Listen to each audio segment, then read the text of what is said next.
प्रिय श्रद्धालुओं, जय श्री कृष्ण, जय श्री राम, जय श्री राधे राधे, जय श्री महाकाल।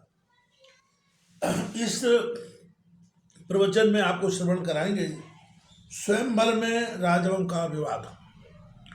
व्यास जी कहते हैं, दूसरे दिन शुभ मुहूर्त में राजा सुबाहु ने अपने भव्य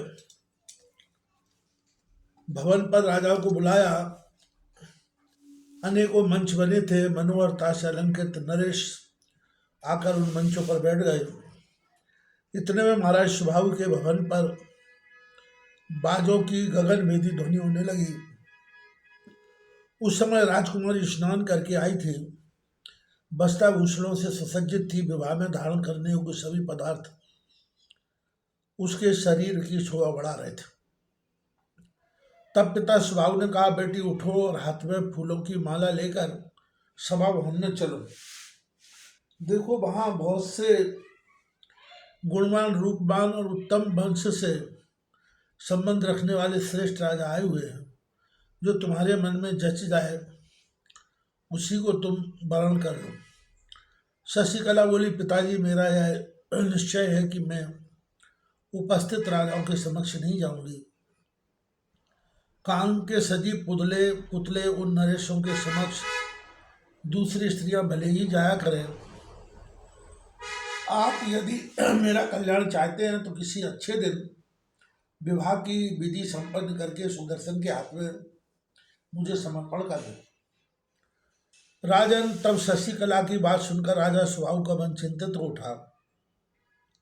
इस अवसर पर यदि मैं उनसे कह दूं कि कन्या स्वयंवर में नहीं आती तो वे खोटी बुद्धि वाले नरेश मुझे मार डालेंगे। फिर वे सुबाहु नरेश के पास जाकर उनको प्रणाम करके बड़ी नम्रता से कहने लगे, महान भावों, मैं क्या करूं? मेरी पुत्री स्वयंवर में नहीं आ रही है। मैं आप सभी राजाओं का सेवक हूं। आपके चरणों में मेरा मस्तक पड़ा है। अतः आप पूजा आदि स्वीकार करके अपने भवनों पर पधारने की कृपा करें। मैं आप लोगों का कृपा पात्र हूं। मुझे सब तरह से आपको सेवा स्वीकार है। अब आपको चाहिए कि मेरी कन्या को आप अपनी कन्या के समान समझें। महाराज सुबाहु की बात सुनकर राजा चुप हो गए, किंतु युधाजित की आंखें क्रोध से लाल हो गई। अत्यंत कुपित होकर वह सुबाहु से कहने लगा, राजा, तुम बड़ा मूर्ख है। तूने क्यों स्वयंवर में राजाओं को बुलाया? क्या तू संपूर्ण राजाओं का अपमान करके सुदर्शन के साथ अपनी कन्या का विवाह करना चाहता है? मैं अभी तुझ पापी नरेश को मार डालता हूं। इसके बाद सुदर्शन भी मेरे हाथ से काल के गाल में जाएगा। फिर मैं इस कन्या का अपने दोहित्र के साथ विवाह करूंगा। युधाजित के उत्तेजनापूर्ण वचन कहने पर लंबी श्वास छोड़ता हुआ अपने भवन में आकर अपनी पत्नी से कहा, प्रिय, तुम्हें सभी धर्म ज्ञात हैं। तुम पुत्री से कहो कि ऐसा भयंकर कलह मच गया है कि इस अवसर पर मुझे क्या करना चाहिए मैं स्वयं कुछ नहीं कर सकता, क्योंकि मैं तो तुम्हारे वश में हूँ। राजा सुबाहु की बात सुनकर रानी पुत्री के पास गई और बोली, बेटी, महाराज अत्यंत दुखी हैं। यदि हट करके सुदर्शन को ही बरेगी तो पराक्रमी युधाजित तुमको और हमको मार डालेगा।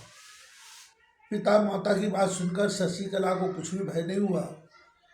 मैं निर्भीकता से बोली, आप निश्चिंतता पूर्वक वैवाहिक विधि का पालन करते हुए मुझे सुदर्शन को सौंप दीजिए, जिसके नाम का कीर्तन करने से अनेकों दुख टल जाते हैं। वे ही भगवती चंडिका हमारी रक्षक एवं कल्याण करेंगे। आज रात में वैदिक विधि से सुदर्शन के साथ मेरा पानी ग्रहण कर दीजिए। मैं अकेली ही सुदर्शन के साथ चली जाऊंगी। उधर नीतिज्ञ नरेश के रत्न राजा ने युधाजित से कहा, राजा, इच्छा स्वयंवर में युद्ध नहीं करना चाहिए। यह युद्ध स्वयंवर भी नहीं है, अतः कन्या का बलपूर्वक हरण भी नहीं किया जाना चाहिए। इससे तो कन्या की इच्छा से पति चुनना निर्धारित है, तो फिर इसमें विवाद कैसे? पहले अन्यायपूर्वक सुदर्शन को राज्य से निकाल दिया, उस निरपराध राजकुमार का वध आप क्यों करेंगे? ये नृपोत्तम, आपको अन्याय का फल अवश्य मिलेगा। इस संसार पर शासन करने वाला कोई और ही जगतपति परमेश्वर है। धर्म की जय होती है अधर्म की नहीं, सत्य की जय होती है असत्य की नहीं। अतः पाप में विचार का त्याग कीजिए। विवेकवान पुरुष को इस विषय में परस्पर विरोधाभाव नहीं रखना चाहिए।